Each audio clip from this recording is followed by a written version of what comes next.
Hello friends, तो आज हम बात करेंगे ऑटो एकॉस्टिक एमिशन टेस्ट के बारे में, जो कि छोटे बच्चों के हियरिंग टेस्ट के लिए यूज़ किया जाता है, जिनके लिए हम पेओटोन ऑडियोमेट्री नहीं कर सकते हैं।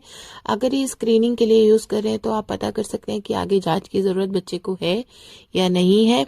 एक बात और आप जान लीजिए, इस जांच को करने से पहले कान के अंदर की कंडीशन देखना बहुत ज़रूरी है, जो कि हम ऑटोस्कोपी की हेल्प से देख सकते हैं। जैसे कि कान के अंदर मैल तो नहीं है, पर्दा तो नहीं फटा हुआ है, कान के अंदर कोई और इन्फेक्शन तो नहीं है। ये सब आपको आराम से दिख जाएगा। अगर आपको आज की वीडियो अच्छी लगी हो, you can subscribe to my YouTube channel. Thank you so much for watching.